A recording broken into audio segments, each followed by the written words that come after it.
इसकी भट्टी क्या लक्ष्य है? हाँ जी।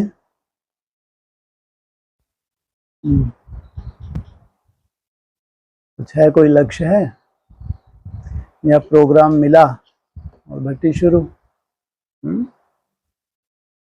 बोलो, कोई लक्ष्य? ये मास कौन सा है? हैं जी? जून मास है। किसका है ये? है मम्मा का मास है। तो मम्मा के खास मास में ये 21 रोज की भट्टी, क्या है इसका लक्ष्य? और इससे पहले आपने भट्टी कब रखी थी 21 रोज की?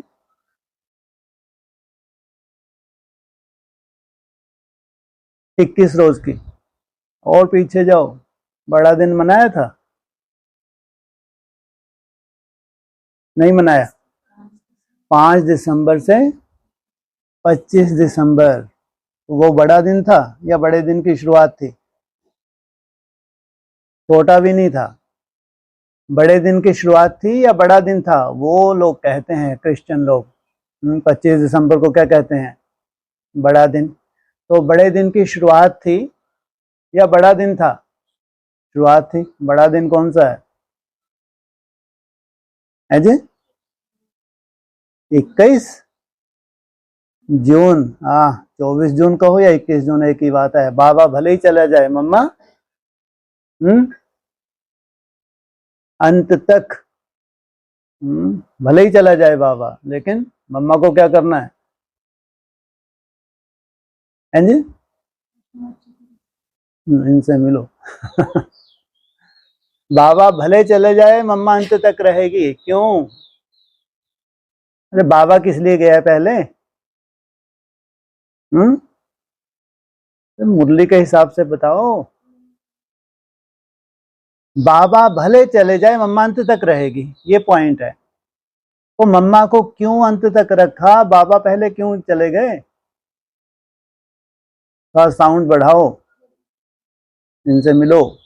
अरे खास जो पॉइंट है उसके ऊपर बोलो। बाबा भले चला जाए, मम्मा को अंत तक रहना है, ये पॉइंट क्यों बोला गया? क्या कार्यक्रम है?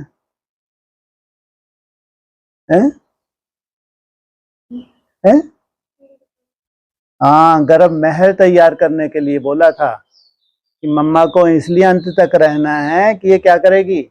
ये तैयार करेगी, गर्भ महल तैयार करेगी। फिर उस गर्भ महल से किसका जन्म होगा? बच्चे का जन्म होगा। फिर इसको शरीर छोड़ के क्या करना है? बच्चे के रूप में जन्म लेना है। तो वो था 5 दिसंबर। और 25 दिसंबर तक 21 रोज, वो तुम्हारे बेहद का 1 सेकंड। और ये है असली भट्टी। असली भट्टी माना भारत माता शिव शक्ति अवतार अंत का यही नारा है। ये जो वायुमंडल है, जो 24 जून तक जो वायुमंडल है, इसको क्या कहेंगे? क्या तैयारी है जी? हाँ, इसको कहेंगे गर्भ महल। इतना सुंदर वायुमंडल बन जाए कि कैसे पालना हो, कैसे पालना हो। कौन सा चित्र बना हुआ है?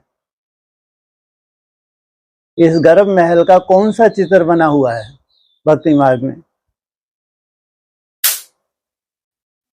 है जी? है? अंगूठा चूसते हो? अच्छा, फिर शक्तियों की क्या जरूरत है? जब अंगूठा ही चूस रहा है तो बैठो ना आराम से। बात तो यही है, भारत माता शिव शक्ति अवतार अंत का यही नारा है। तो जन्मदाती कौन है? अंगूठा है क्या? आत्मिक स्मृति का अंगूठा चूस रहा है। कोई खिटपेट नहीं है, सहज निराकारी स्टेज में है। तो ये वायुमंडल कहां से मिल रहा है? हाँ, भारत माता से। तो चित्र कौन सा बना है? हैं? हाँ, वो पसंद नहीं आया ब्रह्मा बाबा को। उन्होंने सोचा पांव दबा रही है दासी बन के। अरे दासी बन के नहीं, कितने हाथ हैं उसके? है, चारों हाथों से दबा रही है। क्या है ये? ये है वाइब्रेशन की पावर। और ऐसे वाइब्रेशन के बिना प्रत्यक्षता हो ही नहीं सकती, हो ही नहीं सकती, कितना ही उल्टा लटक ले। यह है प्योर वाइब्रेशन, निसंकल्प अवस्था का वाइब्रेशन। यह है भारत माता का वाइब्रेशन। जैसे जैसे भारत माता निराकारी स्टेज में जाती है, जैसे जैसे स्वतः ही प्रत्यक्षता रूपी जन्म होता है, स्वतः ही, नहीं तो उल्टे लटक ले। जितने भी पुरुष हैं भविष्य में प्रत्यक्ष होने वाले, उल्टे लटक लेंगे। प्रत्यक्षता कैसी होगी? अधूरी ही होगी। क्योंकि वो प्योरिटी की पावर नहीं है जो भारत माता के पास होती है। इसलिए बोला है भारत माता शिव शक्ति अवतार, अंत का यही नारा है। तो क्यों अचानक भारत माता कैसे निराकार स्टेज में चली जाती है भाई? उससे पहले क्यों नहीं इतनी निराकार स्टेज बन पाई? अचानक ऐसा जादू क्यों हो जाता है? वो खुद भी तो फील करती होगी कि अचानक निराकार स्टेज। कहाँ है भारत माता? बाबा भले चला जाए, वो कहते हैं उनको तो कोई लेना देना ही नहीं। क्या कहते हैं, बहुत मूंज हो गई है ये, मिलेंगे तो दूर दूर रह के वाइब्रेशन नहीं दिया जा सकता क्या है? ये सामने बैठ के ही वाइब्रेशन देना होता है। वाइब्रेशन तो हजारों किलोमीटर दूर बस निराकारी स्टेज में टिकना है, निसंकल्प स्टेज में टिकना है। तो वायुमंडल तो कहीं से भी दिया जा सकता है, नहीं दिया जा सकता? दिया जा सकता है। तो ये खास जो भट्टी है 21 रोज की, कहाँ चौथी अवस्था में भारत माता की भुजाएं, वो भी तो भुजाएं ही हैं, 10% नहीं है। तो क्या हालत है उनकी? बहुत स्थिरता है या अस्थिरता बढ़ती जा रही है? तो कल्पना करके देखो कितने भाग्यशाली हैं हम। समय बहुत ऐसा चल रहा है, आप लोगों को शायद ऐसा एहसास ना होता हो। एकदम अंत का भी अंत समय है। ब्राह्मणों के बहुत हिसाब किताब हैं, छोटे मोटे नहीं। इसलिए आप लोग जो तपस्या कर रहे हो, इसमें आप कैसी अपनी सेफ्टी कर रहे हो आपको एहसास नहीं है। अभी ब्राह्मणों को शरीर छोड़ने हैं, शरीर छोड़ के उनको परम धाम जाना है। और नया शरीर जो अगर कोई ब्राह्मण लेंगे वो बहुत कनिष्ठ ब्राह्मण होंगे। अगर नया जन्म लेंगे, अगर गर्भ जेल में जाते हैं, ये बहुत ही कहेंगे कि कैसे है इनका पुरुषार्थ, कोई वैल्यू और पुरुषार्थ नहीं किया है इन्होंने। इसलिए जन्म लेना कोई समझदारी नहीं है। भले ही कैंसर जैसा क्या हो, रोग क्यों ना हो, 3 मास हॉस्पिटल में भोग ले, लेकिन धर्मराज की सजाएं ना खानी पड़े, सूक्ष्म वतन में ना टिकना पड़े, तो बहुत भाग्यशाली। अंतिम समय है। क्यों अंतिम समय है? इससे पहले अंतिम समय क्यों नहीं था भाई? बोलो। पहले भी तो कहते थे अव्यक्त पानी अंत है, अंत 2000 से ही चिल्ला रहे हैं। ये अंतिम समय कैसे मालूम पड़े कि अब शरीर छोड़ना, चाहे हद में चाहे बेहद में, लेकिन छोड़ना है। इसलिए बाबा इस वक्त जो अगर कर्म भोग भी है तो बहुत भाग्यशाली। अगर कोई कर्म भोग भी है, छोटा हो बड़ा हो कोई भी हो, तो भाग्यशाली कहेंगे। क्योंकि जाना कहाँ है आपको? हाँ, जितने भी ब्राह्मण है उनको परम धाम जाके फिर नई दुनिया में आना है। तो अंतिम समय में तो कैसे मालूम पड़े अंतिम समय है जी? कर्मातीत अवस्था। अरे अभी कितने वर्ष बचे हैं, खत्म ही होने जा रहा है? 10 वर्ष लगभग। तो इतना तो कम से कम वो बच्चा बुद्धियों को भी मालूम है कि ये 10 वर्ष अभी खत्म हो जाएंगे तो किसका जन्म होगा। आप बोलते नहीं है कि उनको ऐसे कोई आसार नजर नहीं आ रहे, लेकिन पहले बोलते थे ना। तो सोचो आप, इसको अगर अंतिम समय नहीं कहेंगे तो किसको कहेंगे? तो इसकी जन्म लेने की कितनी बड़ी आफत है। कैसी दिखाई है शास्त्रों में जन्म लेता हुआ? सहज हो जाता है जन्म है? क्या होता है? क्यों इतनी प्रकृति क्यों आफत मचा रही है? जन्म है, इतना सुंदर जन्म होने जा रहा है, तो सहज से क्यों जन्म नहीं ले? हाहाकार मचाता हो क्यों आ रहा है ये? है? देखो, जितना सुंदर बच्चा होगा उतना सुंदर उसका जन्म होना चाहिए। देखो रामचंद्र जी महाराजा कितना सुंदर जन्म हुआ, मालूम ही नहीं पड़ा, और चमक ढुमक क्या क्या बोलते रहते हैं, है ना। तो जो कितना इजीली है, कितना आराम से, कितने सुंदर वायुमंडल छम छम भी करते रहे, और इसका जन्म बाप रे बाप। प्रकृति अपनी तरह से हाहाकार मचा रही है, और पहले से जितने भी ऋषि मुनि थे वो पहले से बहुत अलर्ट हो गए थे कि भैया ये जो अब समय आने वाला है बहुत भारी समय है, ऐसा भारी समय कभी आया ही नहीं, इतना भारी समय है। किनके लिए? ऋषि मुनियों ने अपनी व्यवस्था कर ली थी कि अभी जितना हो सके अंडरग्राउंड हो जाओ, कि अधर्म का विनाश होना है, धर्म की स्थापना होनी है। जो पवित्र ऋषि मुनि थे तो उन्होंने क्या किया, जाप शुरू कर दिया। कौन सा है? मेरा बाबा मीठा बाबा प्यारा, धुन लगा दी उन्होंने, क्योंकि इसके अलावा अब कुछ चारा ही नहीं बचा। अगर ये समय है, इतना डेंजरस समय है, इसमें क्या लगानी है हमको? धुन लगा देनी है। ये महामंत्र है इस समय के लिए। कौन सा? मेरा बाबा मीठा बाबा प्यारा बाबा, इसको महामंत्र बोला है अव्यक्त वाणी में। और शास्त्रों में क्या बोलते हैं? कलयुग केवल नाम आधारा। मजा अंतिम कलयुगी शूटिंग काल होता है तो इतने हिसाब किताब होते हैं, इतने हिसाब किताब होते हैं कि बुद्धि निराकारी स्टेज में टिक जाए, निसंकल्प हो जाए, वो बहुत असंभव लगता है। लेकिन तपस्या तो करनी है, समय को सफल तो करना है।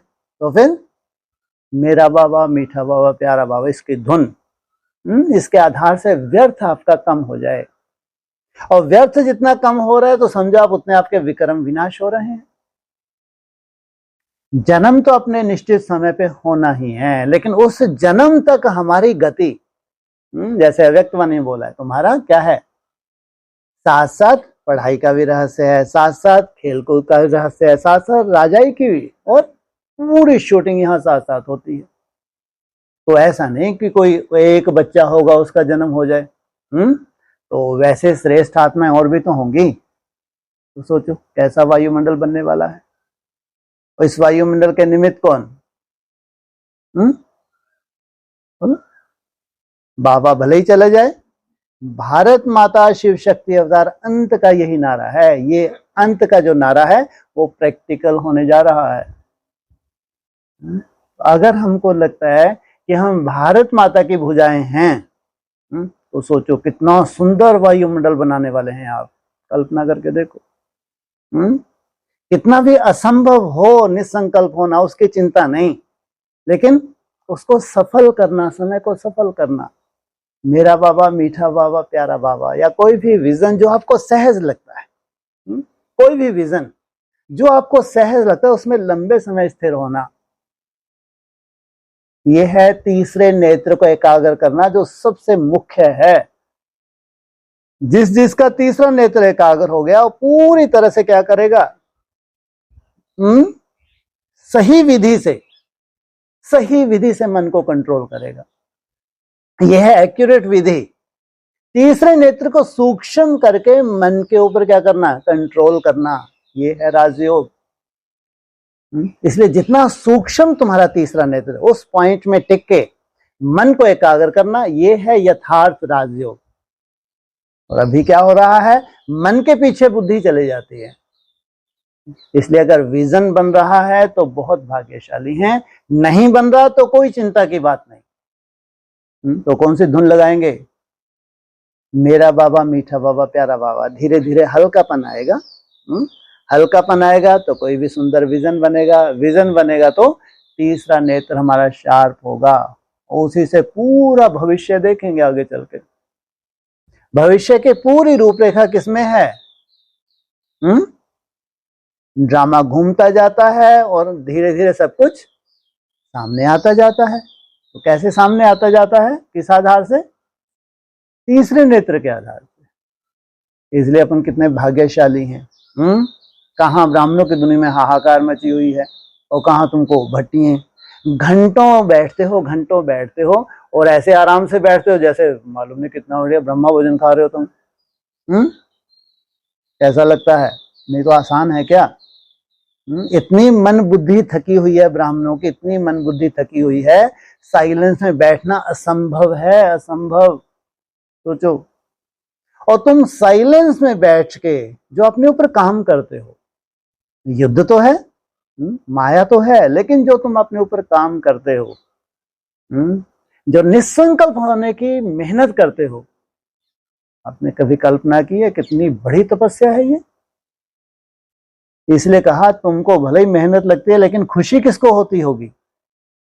हाँ, बाप को कितनी खुशी होती होगी। हाँ, सोचो कहाँ समय कितना विपरीत, हाहाकार मची हुई है ब्राह्मणों की दुनिया में। कहाँ कुछ ब्राह्मण हो निसंकल्प होने की कोशिश कर रहे हैं, वो कर ही नहीं रहे, निसंकल्प होते हैं। सोचो आप कैसा वायुमंडल बनाएंगे वो। एक तरफ जय जयकार तो दूसरी तरफ हाहाकार। हाहाकार किनके लिए? अरे ब्राह्मण जितने भी है इनको परम धाम मिलना है। या तो सूक्ष्म वतन पुरी से पसार होना है। अगर सूक्ष्म वतन से पसार होने तो भी धर्मराजपुरी है, उसमें भी अकल्याण नहीं है। इसलिए कहा ब्राह्मणों का कभी भी अकल्याण नहीं हो सकता। इसलिए थोड़ा कठिन समय तो है। किनके लिए?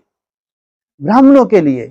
क्योंकि ये जब तक प्योर होके वापस परमधाम नहीं गए, भले सूक्ष्म वतन, तब तक दुनिया का कल्याण नहीं हो सकता। इसलिए अगर चौथी अवस्था में है, ब्राह्मणों का यज्ञ चौथी अवस्था में चल रहा है, तो उसमें कहीं दूर दूर तक अकल्याण नहीं है। इसलिए कोई छोटा मोटा कर्म भोग आ जाता है, कोई मेंटली टेंशन आ जाती है, तो समझो ये विदाई ले रहा है, हमारा हिसाब किताब है। चारों तरफ का वायुमंडल भी तो कैसा बन रहा है, कितने तीव्र गति से वायुमंडल चेंज होने जा रहा है। तो 27 तक क्या मालूम है कैसा से कैसा वायुमंडल बनने वाला है। और तुम्हारे यहाँ सोचो सुख शांति इतनी होगी तो तुम महसूस करोगे कि वास्तव में रियल सुख शांति स्वयं स्थिति में है तो कैसे है। तुम कभी कोई फंक्शन करते हो? कोई फंक्शन नहीं, कभी सोचते भी नहीं फंक्शन की। उनको सुख शांति मिलती है जब मेले लगाते हैं, प्रदर्शनियां लगाते हैं, भाषण करते हैं, ढेर सारे सेठ आके बैठ गए, उनको बहुत अच्छा लगता है? ये तुम्हारे तो ऐसे कोई भी नाटकबाजी नहीं है। सोचो तुम्हारी है रियल शांति, जो स्वयं स्थिति में तुम टिकते हो। इसके लिए तरसते हैं ब्राह्मण। तो सोचो कैसा वायुमंडल, कितना सुंदर वायुमंडल, जैसे भगवान की तरफ से जिस वायुमंडल में तुम्हारी पालना होने जा रही है, ये अपना भाग्य है। इसलिए भारत माता शिव शक्ति अवतार अंत का यही नारा है। वो प्रैक्टिकल भारत माता का स्वरूप, प्रैक्टिकल कर्तव्य यहां ना हो वैसा हो नहीं सकता। इसलिए शास्त्रों में क्या दिखाया है? पहले किसको रखा है? पहले लक्ष्मी पीछे नारायण, पहले सीता पीछे राम। सोचो तो ये प्रैक्टिकल कर्तव्य किया है शक्तियों ने, तब जाके पांडवों की जीत हुई है। अगर शक्ति ऐसा वायुमंडल ना बनाए तो कभी भी पांडव विजयी बन नहीं सकते। स्पष्ट बोला हुआ है बाबा ने। शक्तियों को आगे रखा है और पांडव गाइड बने हैं, गाइड नहीं किया। और शक्तियों को भगवान ने आगे रखा है। तो केवल सुनने सुनाने के लिए नहीं, भाषण करने के लिए नहीं। शक्तियां, असल शक्तियां कौन सी हैं? क्या करती हैं आगे? वायुमंडल बनाती हैं। और पवित्र आत्मा जब वायुमंडल बनाती हैं, उस वायुमंडल से प्रत्यक्षता रूपी जन्म होता है। वो तो कितना सूक्ष्म कार्य है, वो कितना बड़ा कार्य है। तो ये 21 रोज के लिए तैयारी है। और जैसा होगा है, कहते हैं अन्न वैसा बनेगा मन। ये तो प्रयोगशाला है, तो आप लोग खास प्रयोग करने जा रहे हैं क्या? हैं जी? हो जाएगा, दिक्कत नहीं जाएगी। Very good. सोचो बाबा को कितनी खुशी होती होगी, भगवान को कितनी खुशी होगी। एज में छोटे हों लेकिन कर्तव्य बड़ा करके दिखाएं। यहाँ तो उम्र का भी कोई क्या नहीं है, क्योंकि ये पिछली तपस्या है। अगर इतना उमंग आता है तो ये पिछली तपस्या है, नहीं तो उम्र के हिसाब से तो आपको वैसे ही परमिशन ना दें। एज के हिसाब से आप बच्चे तो बच्चे ही होते हैं, देनी चाहिए परमिशन कि ठीक है बस आप फल ही खाओ, बाकी और आपको ज्यादा पका पुका होना नहीं। तो सजा है नहीं है? ये नहीं सजा है। अरे फिर बोल रही है नहीं। तो इसको क्या कहेंगे? ये है भारत माता की भुजाएं। जिनको कुछ एक्स्ट्राऑर्डिनरी करना है तो उनका भगवान वैसा ही फाउंडेशन बनाता है। जैसा उनका कर्तव्य है, जैसे सात्विकता आपका भोजन होगा, वैसे ही सात्विक आप स्टेज पाएंगे। पूरा साइंटिफिक है। और दिल से स्वीकार करना, दिल से। एक होता है आपके ऊपर लाद दिया गया, एक होता है दिल से। ये तो प्रयोग है, प्रयोगशाला है तो प्रयोगशाला में प्रयोग होंगे नहीं होंगे, और नहीं होने चाहिए, है ना। प्रयोगशाला में तो प्रयोग होने चाहिए। उन प्रयोग में हमको अपनी चेकिंग भी करनी होती है कि मनसा में कितनी सूक्ष्मता आई, और मनसा में जो पहले हमारी मेहनत थी उस मेहनत से अभी हमको कैसा लग रहा है। निराकारी स्टेज में टिकना सहज हुआ है या और ज्यादा कोई मेहनत है। मेहनत भी हो सकती है, नहीं हो सकती, या सहज ही होगा। हो सकती है या नहीं ये पूछे, होगी ही ये नहीं बोल रहे। अगर मेहनत लगती है तो कब लगती है, किनको लगती है। नहीं तो कहते हैं जैसा होगा अन्न वैसा बनेगा मन। तो अगर आपको मेहनत लग रही है तो कारण क्या होगा, हैं जी। क्या स्वीकार नहीं कर रहा मन है। जो रूपरेखा है वो मजबूरी में अगर फॉलो करते हैं तो मन वहां थका हुआ है, और मन थका हुआ है तो भगवान में नहीं लग पा रहा। अगर प्रयोगशाला में है तो मन थका हुआ नहीं है, उनको कुछ नया अनुभव करना है। अगर नया अनुभव करना है तो मन कभी भी नहीं थकता, कभी नहीं, थक ही नहीं सकता। उतना मन हल्का रहेगा, और जितना मन हल्का रहेगा उतना सहज महसूस भी करेंगे कि निसंकल्प होने में जैसे कोई मदद कर रहा है। सोचो, निसंकल्प होने में कोई मदद कर रहा है। सोचो, भक्ति मार्ग में कितना गायन है। जब व्रत रखते हैं भक्ति मार्ग में तो कैसा नशा रहता है उनको, भक्तों को। सोचो, इतनी वैल्यू है उनके व्रत की, तो जो दूसरे जो नहीं व्रत रखते वो भी उनको कितनी वैल्यू देते हैं। तो व्रत रखने वाली आत्माएं साधारण होती हैं क्या? साधारण तो हो भी ना सके। आप लोगों का व्रत धारण करना और फिर निराकारी स्टेज की प्रैक्टिस करना, निसंकल्प होने की प्रैक्टिस करना, तो सोचो कैसा वायुमंडल बनना है। इस वायुमंडल में क्या खास होना है। केवल वायुमंडल ही नहीं बनना, इस वायुमंडल में कुछ खास होने जा रहा है। हमको खुद भी नहीं मालूम होता, है ना, कि ये बाबा ने अचानक जो भट्टी का प्रोग्राम दिया, अचानक जो रूपरेखा बनने जा रही है, इसमें क्या खास होगा। किसी को मालूम है? हाथ खड़ा करो। हम जो भाषण करेंगे सत्यवचन जी महाराज, लेकिन अगर भट्टी मिली है तो कोई साधारण रूपरेखा नहीं होगी। उसके पीछे कोई तो रहस्य होगा। इसलिए चाहे हम फास्टिंग की रूपरेखा को अपना रहे हैं, जिस रूप से भी जो भी आपको प्रोग्राम मिलता है उसको खुशी खुशी से अनुभव करना चाहिए, है ना। अपनी जो भी छोटी मोटी मनसा की जटिलता भी होती है ना। मेहनत तो हम लोग करते हैं, लेकिन मनसा में कहीं ना कहीं कुछ उलझन अपनी तरह की भी होती है। उस उलझन को सुलझाना, या मेहनत करके आपको वो उलझन लगे ही ना। और सबसे बड़ी उलझन कौन सी होती है? सबसे बड़ी उलझन तपस्वियों के लिए, हैं जी, है क्या? धैर्य तो उलझन है। धैर्य तो बहुत बड़ा दिव्य गुण है। उलझन कौन सी होती है? बड़ी तो बड़ी है, हाँ, व्यर्थ।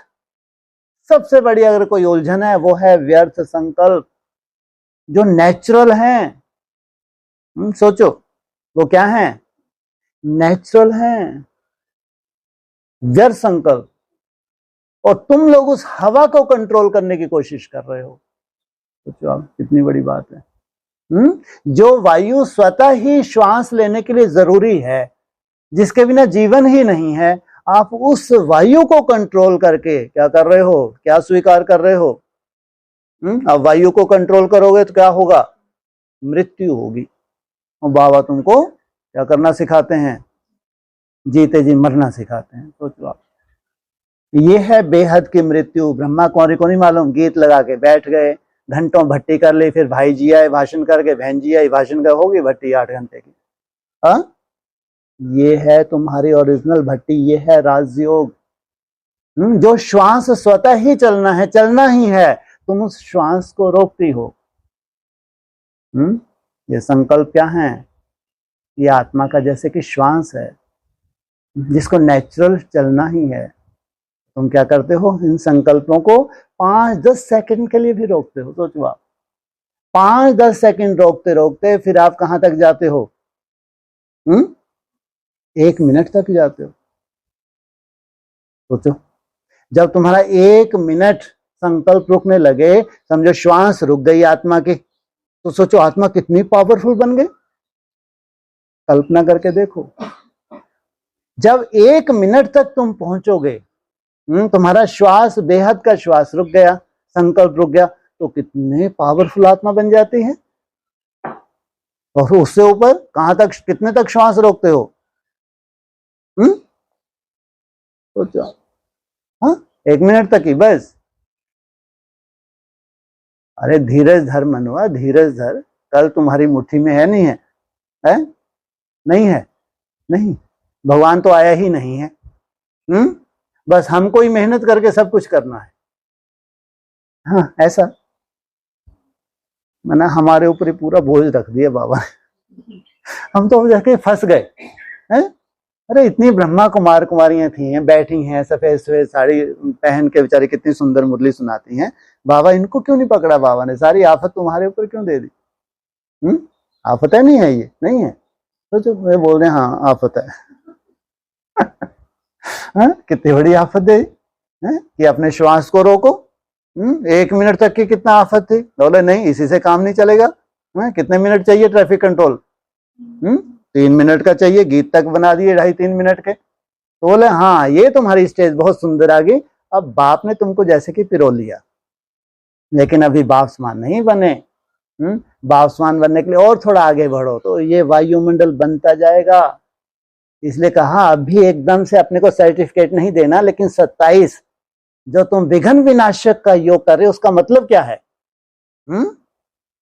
हम लोग जो ये विघ्न विनाशक का जो योग कर रहे हैं 27 तक, इसका मतलब क्या है? तुम्हारे पुरुषार्थ में कोई विघ्न ना आए, ऐसा कोई विघ्न ना आ जाए कि कुछ समय के लिए तुम्हारा पुरुषार्थ रुक गया, या इतनी तुम्हारे में ताकत आ जाए कि विघ्न अपनी जगह है लेकिन पुरुषार्थ के ऊपर उसका कोई प्रभाव नहीं पड़ रहा। सोचो कितनी बड़ी बात है। क्योंकि जो भी विघ्न है, छोटे हो या बड़े हो, कोई बाप की तरफ भेजे हुए तो नहीं है ना, ये तो हम सब जानते हैं। कोई स्पेशल भगवान ने तो नहीं भेजे, और इतनी अच्छी सुंदर आत्माएं जो इतना सुंदर पुरुषार्थ करें और उनके लिए विघ्न आ जाए, भगवान भेजे, ऐसा तो नहीं करेगा ना भगवान। इनके तो विघ्न दिन प्रतिदिन कम होंगे, इसलिए जितने विघ्न जिनके बढ़ भी रहे हैं उनका भी कल्याण है, क्योंकि उनको कहां जाना है? परम धाम जाना है।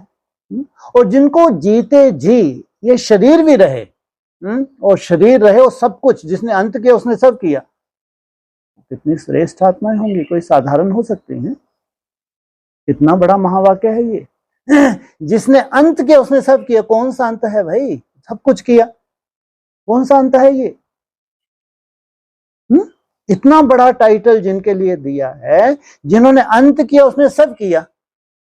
ये महान योगी आत्मा कौन सा अंत करते हैं?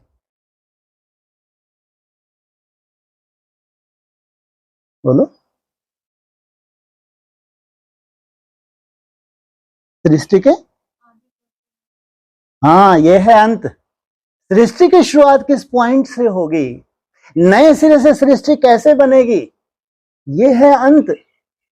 विनाश अंत नहीं है, वो तो स्वतः ही होना है।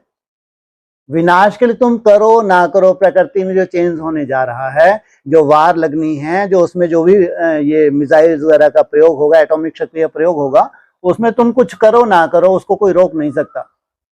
लेकिन तुमको कौन सा अंत करना है? तुमको सृष्टि की शुरुआत कैसे होती है, योग बल के द्वारा कैसे आत्माएं जन्म लेती हैं, कैसा वायुमंडल होता है, कैसे उस वायुमंडल, वो वंडर ऑफ द वर्ल्ड। सोचो आप, कैसा तुम संगठित रूप में ऐसा वायुमंडल बनाते हो।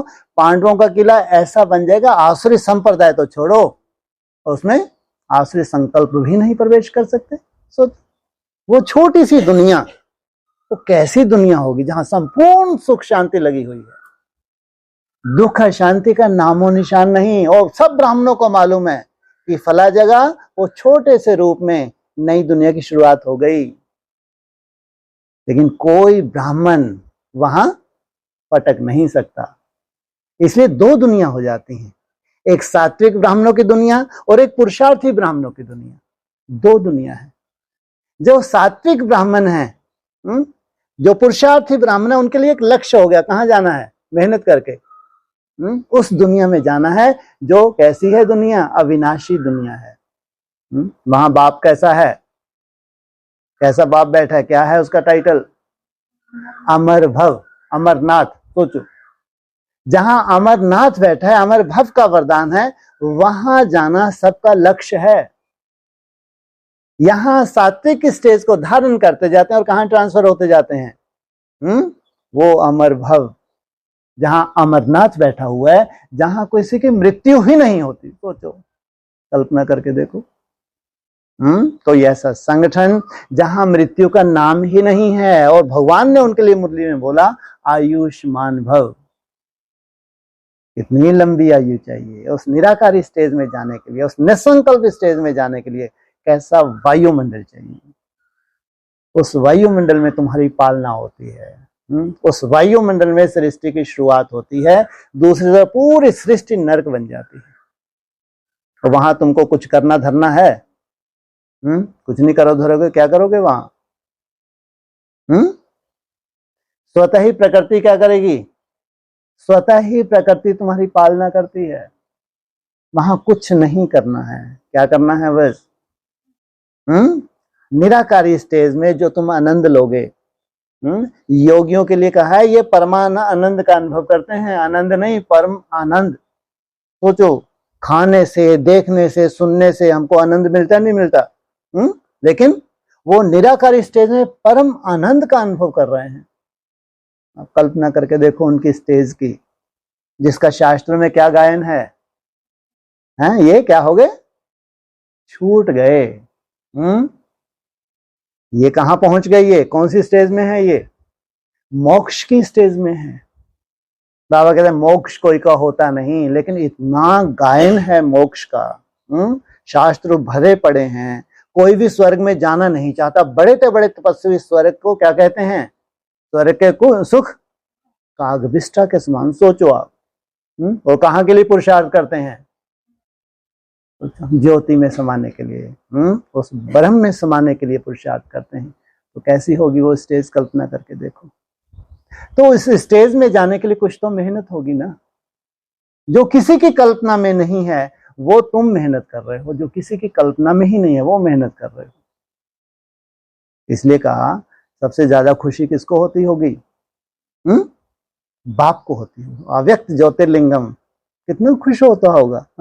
देखो कितनी हिम्मतवान आत्माएं हैं, वो कितना सुंदर इनका संकल्प है, जो लाखों ब्राह्मण नहीं सोच पा रहे, लाखों ब्राह्मण कल्पना नहीं कर पा रहे, वो इनकी कल्पना है। इसलिए कहते तुम्हारे कुल की शुरुआत कहां से होती है, कहां से, शिव वंशी ब्रह्मा कुमार कुमारियां हो, उस शिव से तुम्हारे वंश की शुरुआत होती है। सोचो तुम्हारा दादे की कितनी लंबी आयु है, कितनी लंबी आयु है। जो भी कुल चलता है दादे से ही चलता है या बाप से चलता है? दादे से चलता है। तो सोचो तुम्हारे दादे की आयु कितनी है, 5000 वर्ष। तुम भी छाती ठोके थे, हमारे दादाजी 5000 वर्ष के इस धरा पे ही हैं और हमारा इंतजार कर रहे हैं। हमारे दादाजी, हमको तो मालूम नहीं था, लेकिन दादाजी तो यही थे। हमने तो 2 युग उनको देखा नहीं, ध्यान ही नहीं दिया उनकी तरफ, और उन्हें उलाहने दिए आके मुरली में, अरे 2 युग तो तुम मेरी तरफ देखते भी नहीं हो, तो मैं 2 युग क्या करता हूँ, चलो मैं भी आराम कर लेता हूँ। फिर द्वापर युग से मैं लगा हूँ, लगातार तुमको मदद कर रहा हूँ। मदद करते करते तुम्हारी बैटरी चार्ज होती रही। बैटरी चार्ज होती हो, तुमने ऐसा कोई पुकार तुमने की नहीं कि वापस घर आ जाऊं, लेकिन तुम हर जन्म में जो तुमने मेहनत की, तो कौन सी शूटिंग कर ली तुमने, हर जन्म में तुमने मेहनत की घर जाने की, जा तो सकते नहीं, लेकिन उसमें शूटिंग कौन सी होगी, क्या मिल गया, राजाई मिलती गई तुमको। राजाई मिली, तुम बहुत सुखी, खुद भी रखे, तुमने अपनी प्रजा को भी कैसे रखा, बहुत सुखी रखा, सुखी नहीं बहुत सुखी रखा। और ये भगवान ऐसी रचना रचने के लिए आते हैं कि खुद भी सुखी रहें और उनकी रचना भी सुखी रहे। इसलिए सतयुग में कोई भेद नहीं होता, यथा राजा रानी तथा प्रजा। जैसे कि परिवार का रूप होता है। और ये तुम्हारी विचारधारा द्वापर कलयुग में भी चलती है। आपने सुना हिस्ट्री में कुछ राजाएं होते हैं तो क्या करते हैं, रात को सोचो निकल जाते हैं, रात को चक्कर लगाते हैं कि प्रजा को कोई कष्ट तो नहीं है। तो उनको लगता है कि हमारे राज्य में एक भी भूखा नहीं सोना चाहिए, कि हम बाद में खाना खाएंगे। पहले वो इंक्वायरी करते हैं, अगर एक भी भूखा है तो मैं कैसे खाना खा सकता हूँ। सोचो हिस्ट्री में है ऐसे कैसे राजाएं हैं। इतना सुंदर दृष्टिकोण प्रजा के प्रति, और प्रजा भी क्या मानती है उनको, अपना बाप मानती है। सोचो आप, इतनी सुंदर भगवान ने रचना संगम युग पे रची थी, कोई स्वार्थ नहीं। और कहा वो रचना अपने बाप को खत्म किया और गद्दी पे बैठे, वो भी तो राजाएं थे, लेकिन वो राजयोगी नहीं थे। राजयोगी का कभी भी कोई स्वार्थ नहीं होता है। राजयोगी तो क्या करता है, शुभ भावना शुभ कामना। खुद भी बहुत सुंदर जीवन होता है, दूसरों का भी जीवन कैसा होता है, जो भी उनके सहयोगी होते हैं उनका भी जीवन वैसा ही बनता है। ये है हमारी ट्रेनिंग। सोचो ये थोड़े से समय में इतने सुंदर संस्कार धारण करना, कब तक चलेंगे ये, कब तक चलते हैं, 5000 वर्ष ही कहो। पूरे 5000 वर्ष तुम्हारी बैटरी अभी चार्ज हो जाती है तो जन्म जन्मांतर चलती है। कितनी लंबी आयु चाहिए सोचो आप, इतनी बैटरी को चार्ज करना है हमको। यहां तक चार्ज करना है कि कलयुग के अंत तक भी वो चार्जिंग बनी रहे और भगवान टिक टिक देखता रहे। जब तक ये डिस्चार्ज ना हो तब तक मैं कैसे जाऊं। जबकि भारतवासियों ने चिल्लाना कब से शुरू कर दिया, 40 कोटि किसके पीछे पीछे चले, गांधी जी के पीछे चले ना, तो उन्होंने गुहार लगाई कि अब तो बहुत हो गया, अब तो रामराज आना चाहिए। लेकिन रामराज आया और ही क्या आ गया, और ही रावण राज आ गया। सोचो आप, ब्राह्मणों की दुनिया में क्या हुआ, 36-37 में आए, नहीं तो रावण राज आता। पूरी ब्राह्मणों की दुनिया में वर्तमान समय रावण राज है, राम राज नहीं है। तो कहेंगे वो आया है, तो आदि में नहीं आया था, बोलो है जी, आदि में आया था गुप्त। फिर मतलब क्या रहा उनका आने का, आदि में आए थे, तुमने आदि में ही बीज डाल चुके हो तुम। जो आदि में आना हुआ था किसी को मालूम ही नहीं, वो श्रेष्ठ आत्माओं ने बीज डाला है और संपूर्णता का बीज डाला है, अधूरा नहीं। ये दीदी दादी तो छोटी छोटी थी, इनको तो बेचारे को मालूम ही नहीं था कि पुरुषार्थ होता क्या है, पुरुषार्थ की वास्तविकता क्या है। और 14 वर्ष जो तपस्या चली है, जिन्होंने अपना फाउंडेशन डाला है, इनको तो उस वक्त पुरुषार्थ की हवा भी नहीं थी। और बच्ची हैं, उनको क्या मालूम वास्तव में पुरुषार्थ क्या है। कुछ संदेशियां जाती थी, मैसेज लाती थी, लेकिन बहुत से ऐसे परिवार भी तो थे जो पूरी तरह समर्पित हुए थे, तो वो क्या मैसेज नहीं लाते थे क्या, जाओ उन बच्चों के पास, वो तुमको परम धाम का सूक्ष्म वतन का पूरा समाचार देते हैं। तो वो तुम्हारा मुख्य फाउंडेशन ही पिछला जन्म रहा है। उसमें जहां तक तुमने तपस्या की है, जिस स्टेज तक तुमने तपस्या की है, अब वो तुम्हारी वहां जो हुई है वो भावना के आधार से, लेकिन अभी तुम क्या करते हो, प्रैक्टिकल, क्योंकि तुमको ये जीवन जीना है। इसलिए बाबा ने मुरली में बोला, जो तुमने यहाँ बंद आंखों से साक्षात्कार किए, आगे क्या होगा वो सब खुली आंखों से देखोगे। कितनी बड़ी बात है ये, तो बहुत बहुत वैल्यूबल है, साधारण नहीं है हमारे लिए, बहुत वैल्यूबल है। और हम समय की कीमत को जानते हैं, इसलिए अभी थकने वाली बात नहीं है। अब तो दिन प्रतिदिन क्या होना चाहिए, दिन प्रतिदिन हमारी बैटरी चार्ज होती जाए। और जन्म जन्मांतर के लिए जो बाप ने प्रॉमिस किया है, बाप तुम्हारे लिए आया है। बाप को घर कैसा लगता है, सूना सूना लगता है। सोचो, परम धाम तुम्हारे बिना सूना सूना लगे और तुम्हारी इंतजार करे कि मैं तुमको लेने आया हूं। थोड़ा सा विचार करके तो देखो, भगवान को घर सूना लग रहा है और आपको लेने के लिए बाबा आए हैं, तो तुम्हारे लिए क्या निराकारी स्टेज असंभव होगी। कितना भी ब्राह्मणों के संसार में असंभव हो, लेकिन तुम्हारे लिए असंभव नहीं हो सकती। हाँ, पेपर जरूर है, हम लोग नंबरवार ट्रांसफर होने वाले हैं, पेपर तो है कि कब तक आप हिम्मत रखते हैं, कब तक आप हिम्मत नहीं हारते हैं। हिम्मत ना हारना माना आगे आगे जाना, हिम्मतहीन होना तो भी लगे हैं पुरुषार्थ कर रहे हैं, तो नुकसान तो हो ही नहीं सकता। जितने भी ब्राह्मण पुरुषार्थी हैं इनका दूर दूर तक कोई नुकसान तो हो ही नहीं सकता। दिन प्रतिदिन आगे ही बढ़ रहे हैं, लेकिन रेस तो है। इसलिए क्या कहते हैं बाबा, राजयोग क्या है? ये पढ़ाई है। मैं वो कृपा आशीर्वाद नहीं करता हूँ, जितना जितना तुम पढ़ाई को धारण करते हो उतना ही तुम क्या करते हो, पास विद ऑनर होते हो, फुल पास होते हो या पास हो जाते हो। तो ये रिजल्ट निकलती है तो टू लेट का क्या लग जाता है, बोर्ड। खेल समाप्त, नया खेल शुरू। ओम शांति। बोलो। हाँ जी।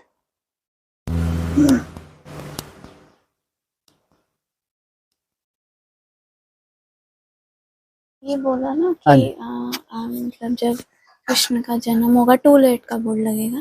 किसका जन्म होगा? कृष्ण का। हाँ लो, कृष्ण का जन्म हुआ तो टू लेट का बोर्ड लगेगा। ये मुरली में तो नहीं आया कहीं, आपको साक्षात्कार हुआ? हाँ हाँ जी, हाँ ठीक है। हाँ तो अभी ये बोला ना कि 7 जन्म का भी रहस्य है। बिल्कुल। तो उस टाइम तक जिसकी जो गति हो जाएगी, बिल्कुल, तो मतलब सिर्फ एक का जन्म नहीं होगा, हाँ और भी आत्माओं का होगा। बिल्कुल। इसलिए बाबा ने टोटली मना कर दिया, बिल्कुल स्पष्ट मना कर दिया कि मेरे को राजधानी चाहिए। कोई भी धर्म पिता आता है ऊपर से, धर्म पिता आया, अपने धर्म की स्थापना की और उसके बाद उनके फॉलोवर्स ऐसे बन पाते हैं और ही चौथी अवस्था में चला जाता है। भगवान आए, रचना रचे और फिर चौथी अवस्था में जाएगा, तुमको परम धाम ले जाएगा। कहाँ ले जाएगा? राजधानी सहित। इसलिए बाप की प्रत्यक्षता और जितने भी धर्म पिता उनकी प्रत्यक्षता में अंतर है। यहाँ क्या चाहिए? पूरी राजधानी चाहिए, तब भगवान का कर्तव्य सिद्ध होता है। और पूरी राजधानी में सब तरह के पुरुषार्थी हैं, लेकिन साधारण पुरुषार्थी नहीं हैं। कुछ ना कुछ निराकारी स्टेज में टिक रहे हैं, कुछ ना कुछ नहीं, बहुत सुंदर निराकारी स्टेज में टिक रहे हैं, है नंबरवार। लेकिन सब के सब 100% निराकारी स्टेज में टिक रहे हैं, लेकिन स्टेज जरूर नंबरवार है, लेकिन टिक रहे हैं। वहां एक भी ऐसा पर्सन नहीं होगा जो निराकारी स्टेज में ना टिकता हो। इतनी सुंदर मेहनत करके वहां पे गए हैं ये। इसलिए बोला है जब तक इसका शरीर है तब तक तुम्हारा पुरुषार्थ है। इसका शरीर छूटा और तुम्हारा पुरुषार्थ समाप्त। क्योंकि एक भी 100% अव्यक्त हो गया, निराकारी स्टेज को पकड़ लिया, परमधाम वासी हो गया, तो पूरी रचना को ऊपर ले जाएगा, नीचे छोड़ देगा। ऊपर ले। इसलिए बोला है कि चोटी कहाँ रहती है इसकी, विराट पुरुष की, ऊपर रहती है। चोटी से पकड़ के शिव बाबा जैसे ही बाहर निकालते हैं, पूरी वंशावली कहाँ आ जाती है, बाहर। लेकिन तब तक उन्होंने हिम्मत नहीं हारी। तब तक वो हिम्मत नहीं हारते, लेकिन उसके बाहर निकलते सही पूरी वंशावली बाहर निकल जाती है, पूरी वंशावली। भले ही नंबरवार हैं, लेकिन क्या महसूस करते हैं, क्या बोलते हैं सबके सब है, मजा आ गया। और बाप भी क्या बोलते हैं, क्या आ गया? अरे कब से गाना गा रहे हो तुम लोग? कब गाना गाना शुरू किया था? मजा आ गया, मजा आ गया। 2020 में देखो रटा हुआ है। आखिर वह दिन आया आज, तब आप लोग बोलेंगे जिसका था इंतजार, आखिर वह दिन आया आज। सोचो, पुरुषोत्तम बनने का पुरुषोत्तम ईयर भी है, पुरुषोत्तम बनने का पुरुषोत्तम मास भी है, पुरुषोत्तम बनने का पुरुषोत्तम दिन भी है। आखिर वह दिन आया आज। तो तब तक तुमको धैर्यता बोलते हैं बाबा। जब तक इसका शरीर है चिंता मत करो। जो तुमसे बन रहा है बस वो मेहनत भगवान को चाहिए, ताकि सब उलाहना ना दें। इतने ब्रह्मा कुमार को जखीरा है। अरे हमको 50 वर्ष हो गए, 60 वर्ष हो गए हैं, अब पर्दे के पीछे आप इनको सजा के सर पे बिठा के ले जा रहे हो। 50-60 वर्ष कम होती है क्या तपस्या? तुम्हारे में से एक भी देख लो। सब नए नए बैठे हैं, कोई पुराना है? और उनको बिठा दो एक तरफ, पुरानी 50-60 वर्ष वालियों को। एक तो तुम्हारे नयों का ग्रुप बिठा दो। अरे तुम नए नहीं हो भाई, नए हो क्या है? पिछला कभी साक्षात्कार होगा नहीं होगा है? उछल जाओगी, उछल जाओगी। जब पिछले जन्म का साक्षात्कार होगा तो समझ में आए इनकी अम्माएं हैं हम, नहीं तो हम निराकारी स्टेज में टिकने का हमारा पार्ट ही नहीं होता। होता ही नहीं, संभव ही नहीं है। वो दीदी दादी जो सुंदर पुरुषार्थ करके गई हैं, सब नहीं, नंबरवार वो भी हैं, लेकिन बहुत सेवा करके गई हैं, साथ साथ बहुत सुंदर तपस्या करके भी गई हैं। अब वो नया जन्म लेके नया कर्तव्य करना है। जैसे जगदीश भाई के लिए मैसेज क्या था, है? सोचो आप, कितना बड़ा मैसेज था। और वो बोलते हैं कर्मातीत हो गया। अरे पढ़ तो लो, संदेश क्या बोल रहा है। तो संदेश बोल रहा है बेचारा बीमार था, तो उस वक्त अब खा पी नहीं सकता था, डॉक्टर खाने देगा क्या, है? सोचो अब जो खा पी नहीं सक रहा है, हॉस्पिटल में है, तो बाबा ने क्या किया वतन में, ले बेटा अब तू अच्छे से खा पी ले। इच्छाएं इच्छाएं, सोचो आप, लास्ट तक भी इच्छाएं नहीं, और फिर वो भी बहुत खुश हो रहा है, हाँ बाबा ने तो मेरे को तृप्त कर दिया, मेरी सब इच्छाएं पूरी कर दी। सोचो आप, ये है आत्मा। ये है आत्मा की जो चाहना है, जो इच्छाएं हैं, अंत तक भी नहीं जाती, शरीर छोड़ने तक भी इच्छाएं रह जाती हैं, शरीर छोड़ने तक भी, और वो इच्छाएं साथ में चली जाती। कहाँ तुम, सोचो, क्या तुम्हारा कौन सा स्लोगन है? इच्छा मात्रम अविद्या। इच्छा होती क्या है? होती क्या है भाई इच्छा? हमको बताओ तो, कितना है? एक गिलास, दो नहीं है, एक गिलास 24 घंटे में। अरे इच्छा होती क्या है बताओ तो भाई। अगर सतो प्रधान अवस्था है तो एक सफिशिएंट है। कितने घंटे में? 24 घंटे में। नहीं फिर उठ के आगे 2-4 घंटे के बाद चलो एक तो और ले लो, पानी तो है। इच्छा होती क्या है? अविद्या हो जाए। ये कहाँ, ये स्टेज, और कहाँ मरते मरते भी इच्छाएं रहेगी। महारथी के जो 8 में आने वाले हैं। इसलिए सब ये भक्ति मार्ग है जो धीरे धीरे क्या हो जाएगा, टोटली मुर्दाबाद हो जाएगा। सब ब्राह्मणों की आंखें खुल जाएंगी कि ज्ञान की वास्तविकता अलग है, भक्ति मार्ग अलग है। शिव शंभु, क्या बात है। हाँ जी।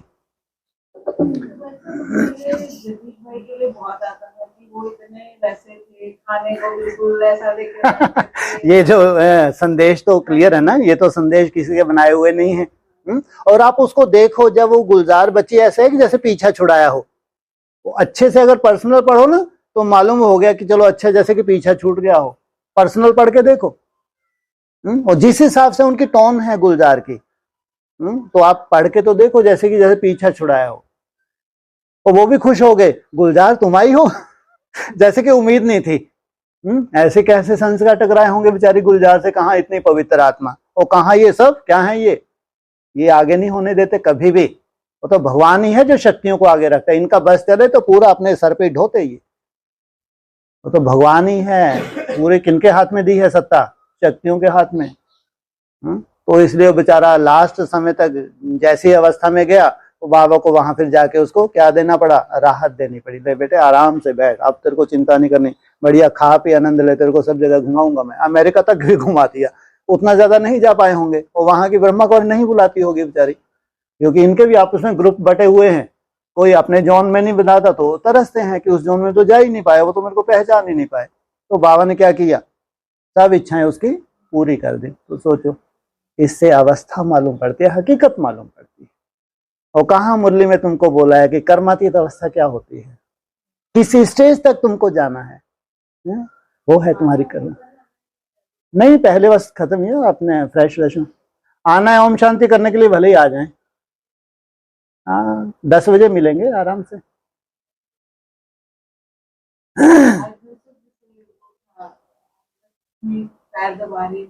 हाँ जी। कैसा वाइब्रेशन पैर दबाने का? आप किसी का पांव दबाते हैं तो कैसा वाइब्रेशन मिलता है? जिसका पांव दब रहा है राहत मिलती है। स्वतः ही नींद में चले जाते हैं। इनसे मिलो देखो। जब आप किसी के थोड़े पांव दबाओ उसको बहुत राहत मिलती है। जैसे कहते हैं जैसे दौड़ लगा के कोई थक जाता है ना, बहुत दौड़ लगाई, लेकिन उस निराकारी स्टेज में जहां पहुंचना बेचारा थक गया, जा नहीं पाया। फिर जैसे ही थोड़े पांव दबाए एकदम कहाँ चले गए, योग निद्रा में चले गए। पूरी राहत मिल गई और पूरी तरह से निराकारी स्टेज मिल गई। और ब्रह्मा बाबा ने सोचा ये तो दासी है, हटाओ, दासी पने से मुक्त करो। लेकिन वो चित्र कहाँ के हैं? वो तो संगम युग के चित्र हैं। संगम युग के बाबा ने यही इशारा दिया है कि पांव दबाना बुद्धि रूपी पांव दबाना, कोई स्थूल पांव की बात नहीं है। आत्मा में बुद्धि है, मन बुद्धि थकती है हमारी। जब तक श्रेष्ठ पुरुषार्थ है, नहीं थकते हैं। जब आपकी मन बुद्धि थक जाए, आपको एक निश्चित निराकार स्टेज का टारगेट मिला हुआ है और आपकी मन बुद्धि थक जाए, तो फिर ऐसी प्योर आत्मा वाइब्रेशन दे। इसलिए जो चित्र बना हुआ है नीचे जो दिखाया है, राधा कृष्ण को साकारी स्टेज में बिठाया और उसके ऊपर लक्ष्मी नारायण को आकारी स्टेज में। वो एक दूसरे का चेहरा भी नहीं देख रहे। ये है असली पावर। ये है वाइब्रेशन की पावर। जब ऐसा वाइब्रेशन मिलता है तब जाके फिर ऊपर निराकारी स्टेज दिखाई है, परम धाम। लक्ष्मी नारायण के चित्र में 3 स्टेजेस दिखाई है, साकारी, आकारी और निराकारी। तो आकारी स्टेज में जो वाइब्रेशन है, वाइब्रेशन की पावर है, तब फिर निराकारी स्टेज में जाते हैं। तो ये है पांव दबाना माना बेहद में, जैसे मन बुद्धि जो है थक जाती है, उसको राहत पहुंचाना। हाँ जी। जैसे बड़े कभी दोनों में किसमें? कबीर हो, रहीम हो। कौन? कबीर हो, रहीम। हाँ, हाँ जी, हाँ। जैसे तुलसीदास हो, हाँ रैदास जी, हो, मंदिर, मीरा हो। हाँ जी, हाँ, हाँ। मंदिर मस्जिद तुझको ढूंढा, ढूंढा तुझे शिवाला। हाँ जी, हाँ। तू तो अंतर घट में बैठा, वाह, पिए प्रेम का प्याला। क्या बात है। तो ये आप लोगों का भक्ति काल चला है। हाँ, जब औरंगजेब नहीं, सोचिए उसका बाप भी कम नहीं था और उसका बाप और खतरनाक था। 500 वर्ष पहले जब इनके अत्याचार शुरू हुए हैं, और उस वक्त क्या किया, हिंदुओं को मार काट करके क्या कर रहे थे, मुसलमान बना रहे थे। वहां भक्ति काल की शुरुआत की है। तो सोचो, वंडरफुल ग्रुप है। वहां फिर क्या करता है, पूरी अपनी वंशावली को कन्वर्ट होने से बचाते हैं। चाहे तुलसीदास हो, सूरदास हो, रैदास हो, ये मीरा हो, जितने भी कबीरदास हो, जितने भी हैं, ये सब वो वैल्यूएबल एक्टर्स हैं। इसलिए मुरली में भी बोला है, ये भक्त माला है। उस वक्त भक्ति के द्वारा एक सुंदर वायुमंडल बना के इन्होंने क्या किया, भारतवासियों को थामा। नहीं थामते तो मालूम है भारतवासी बचते ही नहीं, पूरे मुसलमान बन जाते। इतने अत्याचार हुए हैं। तो ये काल था। उस काल में उन एक्टर्स को वैसा पार्ट बजाना था। ये वंडरफुल एक्टर हैं। समय समय पे इनको पार्ट बजाना होगा। जैसा समय होगा वैसा ये हीरो पार्ट ही बजाएंगे। इसलिए उसमें कुछ साकारी भी हैं, मूर्ति पूजक भी हैं, कुछ निराकारी भी हैं। तो उन्होंने अपने अपनी तरह का पार्ट बजाया और भारतवासियों को थामा है। मतलब एक कहने का ये था कि हाँ जी, मैं हाँ इधर, हाँ जी, हाँ कोई बात।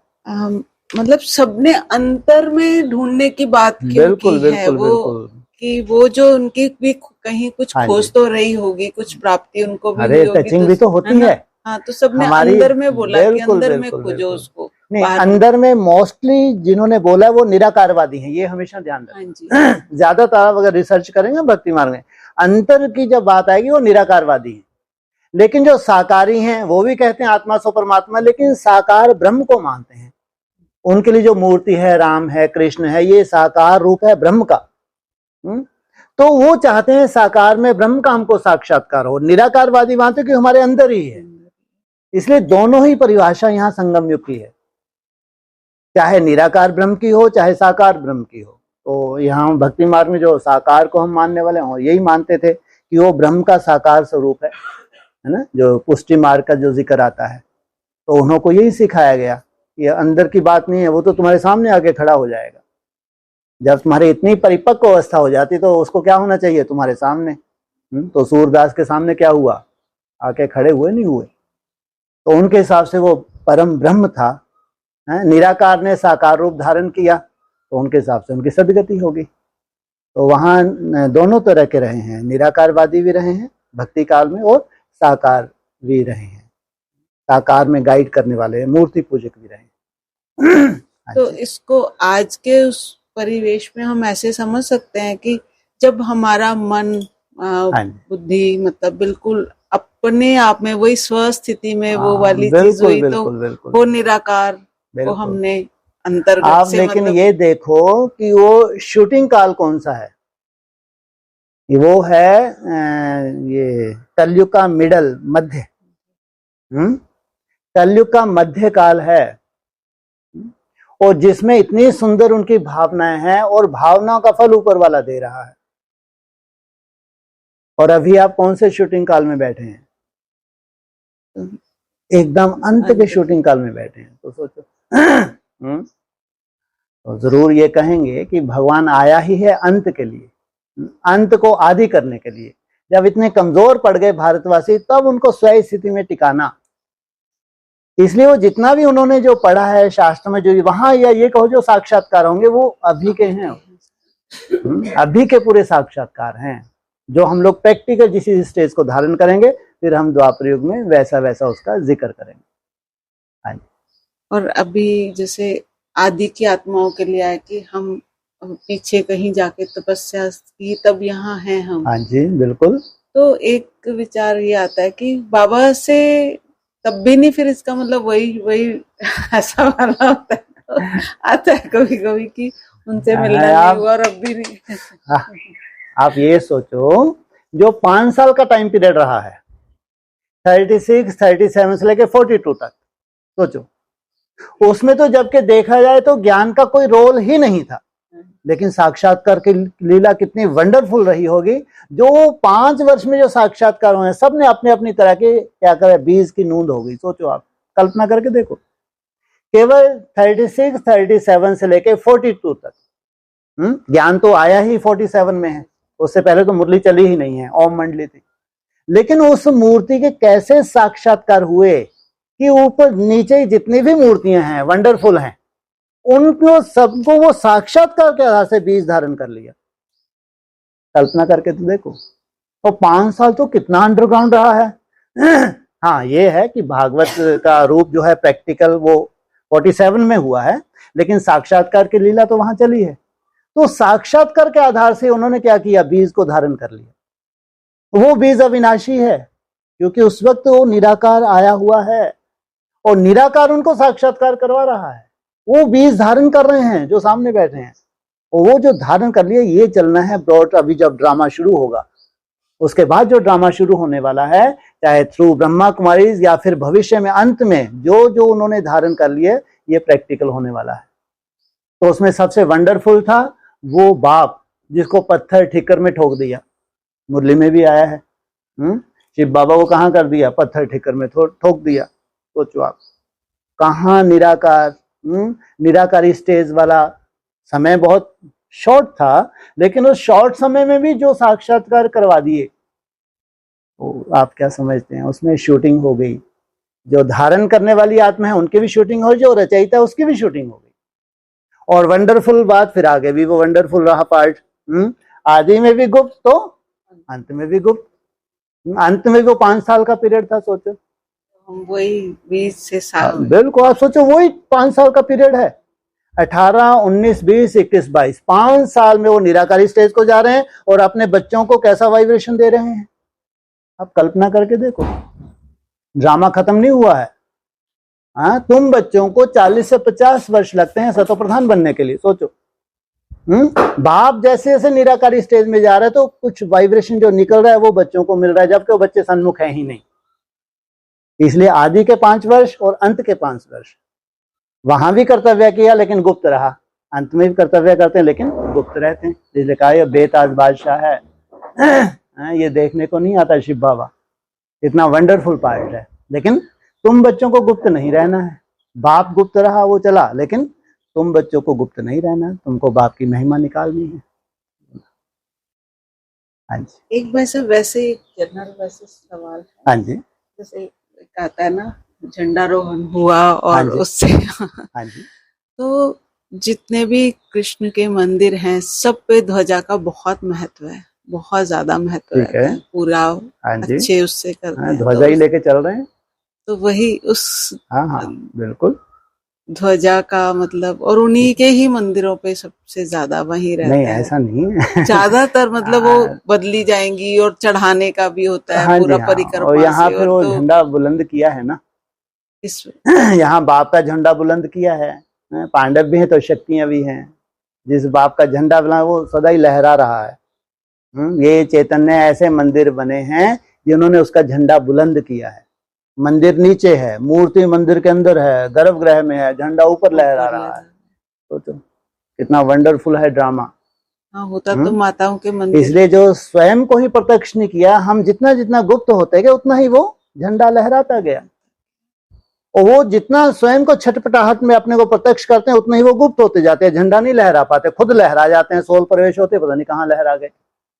और तुम्हारे साथ ऐसा नहीं होता, तुम जितना जितना अंडरग्राउंड होते उतना ही स्वतः ही क्या लहराता है, झंडा लहराता जाता है। ये बाप की प्रत्यक्षता का झंडा है, वो यादगार है।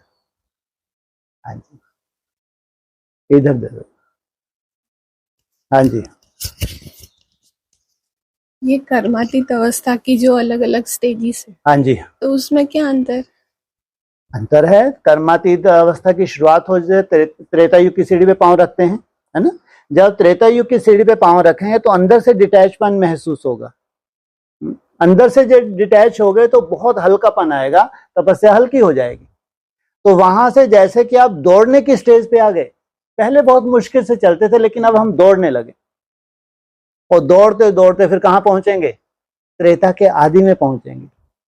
वहां से सतो प्रधान स्टेज की शुरुआत होती है, शुरुआत हो रही है, वहां से तुमने उड़ना शुरू किया। उड़ते उड़ते कहां तक जाओगे, सत्य के आदि तक जाओगे। फिर एक सेकंड में ब्रह्मा सो विष्णु। वो कर्मातीत अवस्था की स्टेज द्वापर से त्रेता युग में पांव रखना, है ना। फिर त्रेता से सतयुग में पांव रखना, फिर एकदम लास्ट में सतयुग के आदि से लेकर परम धाम तक जाना। तुम्हारा शरीर भी सतो प्रधान हो जाए। जब आत्मा सतो प्रधान बनेगी तो सबसे पहले क्या करेगी, अपने 5 तत्वों को सतो प्रधान बनाएगी। उस वक्त इतनी ताकत है उस आत्मा में, केवल फास्टिंग के द्वारा पूरे अपने डैमेज सेल को क्या करे, चार्ज कर सकती है। इसलिए हम लोग कितने भाग्यशाली हैं, साथ साथ हम शरीर के भी क्या कर रहे हैं, संभाल कर रहे हैं। नहीं तो योगी चाहे तो अपने शरीर को क्या कर सकता है, 5 तत्वों को रिजिवनेट कर सकता है। लेकिन हम लोग साथ साथ शरीर को भी साथ साथ सुंदर बनाते जा रहे हैं, क्योंकि समय बहुत कठिन है आने वाला। उस कठिन समय का सामना करना इन्हीं शरीरों से। नहीं तो वायरस जब अंदर जाएगा, इतना सूक्ष्म है, हवा तो चाहिए नहीं चाहिए, हवा तो चाहिए। श्वास लिया और उसी दिशा की हवा चल गई, जहर आपके अंदर गया, पूरा अंदर से खोखला कर देगा, सीधा परम धाम पहुंचा देगा वो। सोचो। और हम लोग क्या कर रहे हैं अभी, इसलिए कहा लंबे समय का हम लोग जो मेहनत कर रहे हैं अपने शरीर के ऊपर। बाकी निराकारी स्टेज में तो श्वास की जरूरत ही नहीं है। जब निराकारी स्टेज में आत्मा जाती है तो स्वतः ही अपने शरीर को क्या कर लेगी, रिजिवनेट कर ही लेगी। जितने भी डैमेज सेल है उनको चार्ज कर लेगी। इसलिए हम लोग साथ साथ जो शरीर के ऊपर काम कर रहे हैं, है ना, कि आने वाला समय साधारण नहीं है। जब साधारण समय ने कि जल्दी से शरीर हमारा नहीं छूटना है, आयुष्मान भव का हमको वरदान लेना है।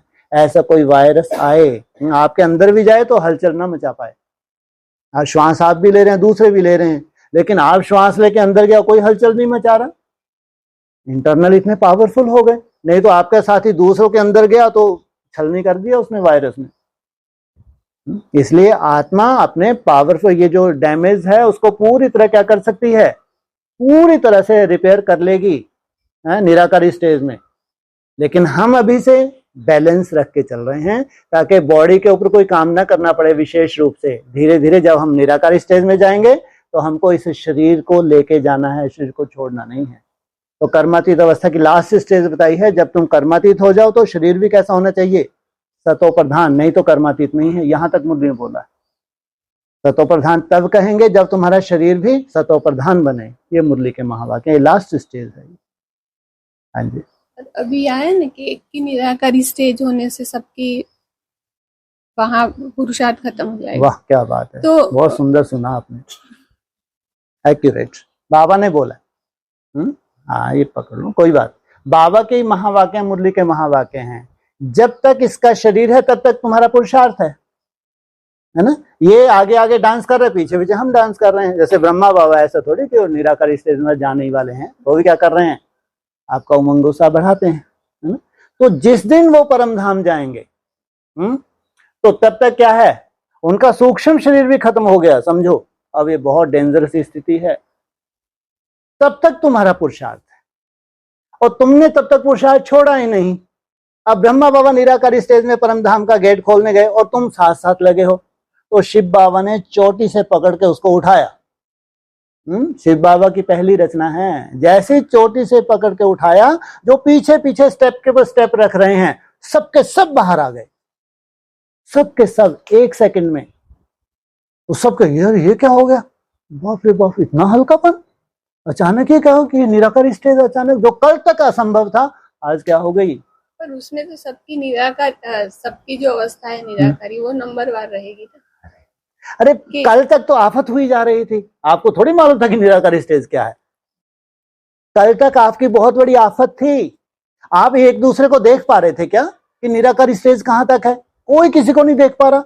और कल तक जो आपको आफत थी उससे रिलैक्स, आपके लिए जैसे सब कुछ पा लिया। जो कल तक आफत थी आज वो आफत नहीं है। और आप क्या बोल रहे हैं, बोलो। हाँ ये देखो मजा आ गया। और बाप भी कहता है स्वर्ग आ गया, जो मेरे को कर्तव्य करना था मैंने कर दिया, इस कर्तव्य के लिए मैं आया था। तुमको पावन बना दिया। आत्मा पतन माना नीचे जाते हैं, संकल्प नीचे जाते हैं, व्यर्थ में जाते हैं, इधर उधर जाते हैं। पावन अर्थात निराकारी शरीर में टिकी रहे। इसलिए बोला एक के पतित बनने से सब पतित, एक के पावन बनने से सब पावन। माना उस विराट पुरुष को जैसी चोटी पकड़े के बाहर घसीटा, घसीटा नहीं कहो किसने बोला हाँ बाहर निकाला तो पूछे पीछे पूरी वंशावली क्या हो गई, बाहर आ गई। तो सबसे बड़ी मुसीबत किसकी है, आपकी है क्या, बोलो। अब वो जितना झेल सकता है उसको सोचो बेचारे को। वो जितना झेल सकता है वो आप तो कुछ भी नहीं है। वो फिर भी खुश रहता होगा या ऐसा मुरझाया हुआ कभी चेहरा दिखता होगा, है जी। हाँ जी। और फिर कोई भी संकल्प करते हैं तो वो ब्रह्मांड में जाता है, बिल्कुल। तो उसका कुछ ना कुछ तो रिप्लाई आता होगा। क्यों नहीं आता होगा, क्यों आपका ही संकल्प है। संकल्प ब्रह्मांड में गया, वो आपसे ही तो गया।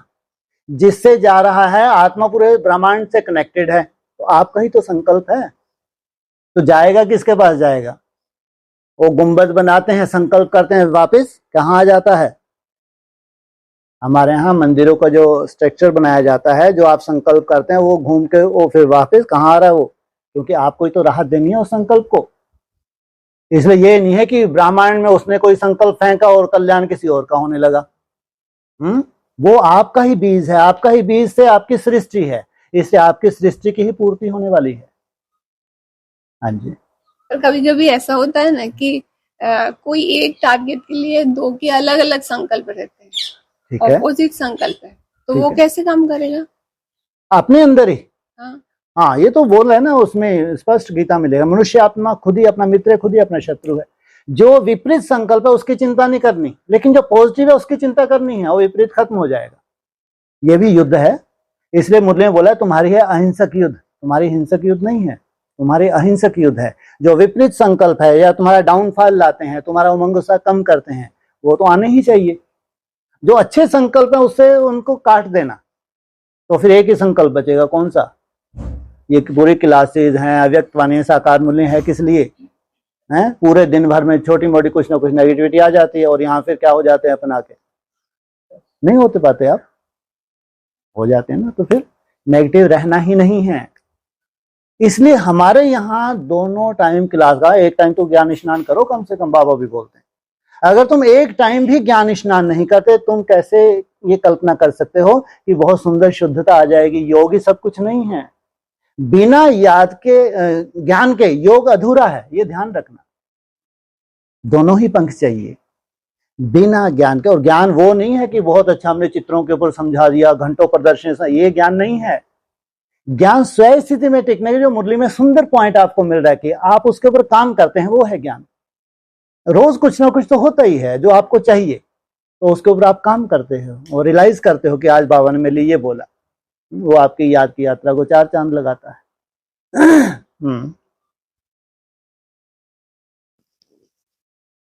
हाँ जी। जो ये हम कहते हैं ना 4 आयाम होते हैं शरीर के लिए, हाँ जी। और 5 तत्वों का ये शरीर, हाँ जी। और 5 तत्वों के ऊपर जाना है, ऐसा कुछ। इसके 4 आयाम, माना आत्मा का जो शुद्धता नहीं उसके भी 4 आयाम है, शरीर को जो शुद्ध होना उसके भी 4 आयाम है। सृष्टि में जो भी वस्तु है वो 4 अवस्थाओं से गुजरती ही है। हमारा इतना डाउनफॉल हुआ शरीर का, इसके भी 4 आयाम है। सतयुग में रहे, फिर डाउनफॉल, त्रेता, द्वापर में और डाउनफॉल, यहाँ और डाउनफॉल हुआ। आत्मा की वही अवस्था है, 4 अवस्था। अभी आत्मा धीरे धीरे चौथी अवस्था में ऊपर जाएगी जब, तो भी उसके 4 आयाम है। फिर बाबा ने मिसाल दिया, जैसे वो उड़ता है, ये कौन है, मोर, उसकी 3-4 उड़ान से ज्यादा भरता ही नहीं है, और 3-4 उड़ान में वो अपनी क्या कर लेता है, टारगेट पूरा कर लेता है। फिर बाबा ने सांप का भी मिसाल दिया, सांप भी 3-4 बार खल बदली करता है और उसमें उसकी आयु लगभग पूरी हो जाती है। तो 3-4 आयाम है। पहला आयाम हम, ये इनके लिए नहीं है जिनको शरीर छोड़ना है, वो ऊपर तक नहीं पहुंच पाते, ये द्वापर युग की सीढ़ी के ऊपर तक उनको पहुंचना नहीं है, वहां से हमारे आयाम शुरू होते हैं। फर्स्ट आयाम त्रेता की सीढ़ी के नीचे द्वापर के ऊपर जाना, ये फर्स्ट आयाम है। सेकंड आयाम त्रेता की सीढ़ी पे ऊपर पांव रखना। थर्ड आयाम सत्युग के आदि में, और फोर्थ आयाम परम धाम। ये हमारे 4 आयाम है। ऐसे पहली शुद्धता हमारी आती है, मनसा हमारी हल्की हो जाती है जब हम क्या स्वीकार करते हैं, फलाहार। फिर बाबा ने बोला कि त्रेता युग के संस्कार हैं अभी, थोड़ा सा 25% क्या खा लो, सब्जी, अन्न मत खा लेना। अन्न दोष बताया, अन्न हमारा नहीं है, ये मुस्लिम कंट्री जो है इन्होंने हमको गेहूं दिया, हमारे विरासत में ही कहो, हाँ यस, ब्रिटिश नहीं, ये अरब कंट्री से आया है। और चाइना ने हमको क्या दिया, चावल दिया, ये मृत्यु दी है हमको, ये हमारे यहाँ के नहीं है। इसलिए जो चीज द्वापर युग के बाद आपको मिली है, अब वो भगवान आपसे छुड़ा रहा है। तो त्रेता युग की सीढ़ी पे पांव रखें तो आपको इतनी समझ आ जाएगी कि अगर अन्न दोष है तो दोष है। उनके लिए अन्न दोष था, दूसरों के हाथ का नहीं खाना, बाजार का नहीं खाना, तो उस स्टेज तक उनके लिए ठीक था, लेकिन आपकी स्टेज ऊपर जानी है। इसलिए अन्न माना अन्न, आप इतनी सूक्ष्मता से श्रीमत को ले रहे हो, अन्न ही दोष हो गया आपकी दुनिया में।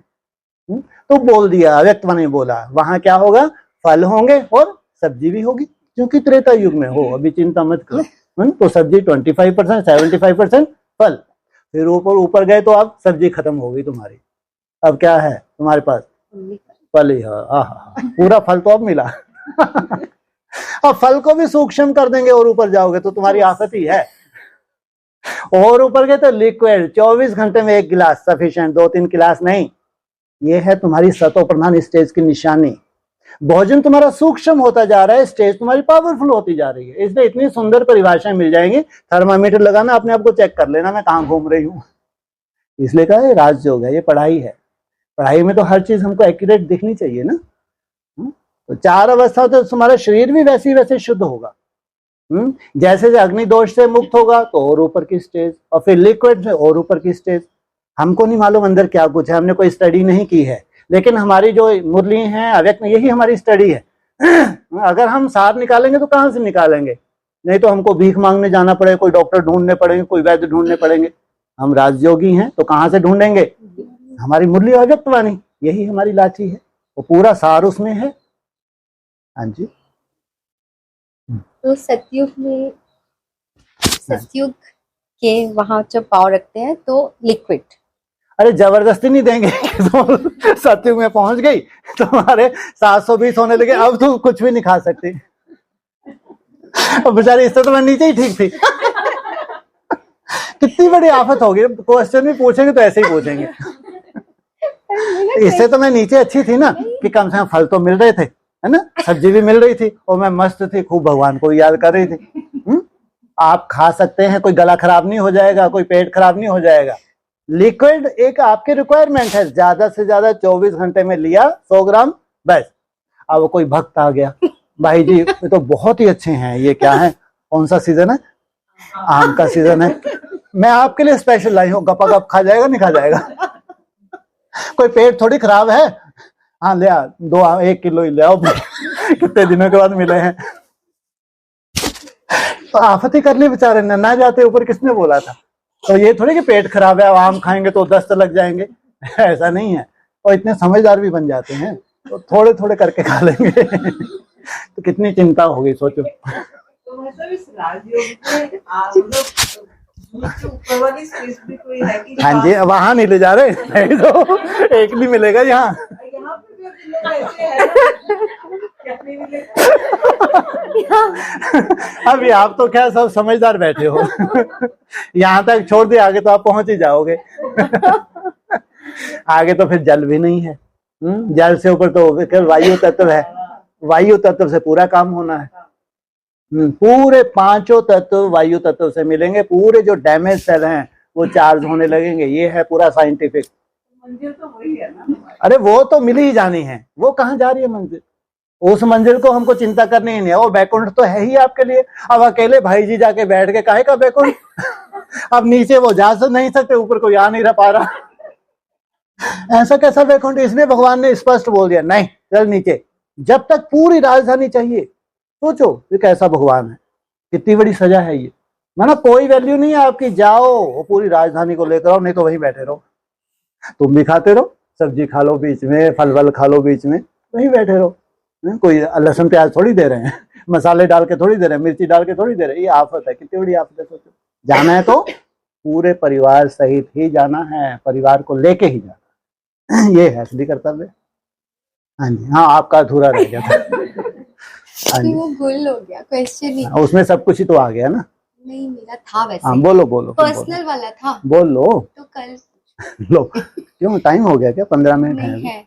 हाँ जी, मेरा ये था क्योंकि एक बार आपसे ये पूछा था ना कि आप इस स्टेज में हो, ठीक है, बहुत सुंदर। तो इसलिए मैं स्टेज की कभी जगह हंस पड़ते हैं लोग, मेरे को कभी भी इन्होंने सीरियस नहीं लिया। अच्छा मैं मजाक करता हूं, उनको लगता है मैं ऐसा नहीं कह रहा कि मैं निराकारी स्टेज में हूँ, है ना। अच्छा जैसे मैं अपनी स्टेज की बात करूं तुरंत हंसेंगे ये। अच्छा हल्कापन यहाँ दिखता है, उसमें गलत नहीं है।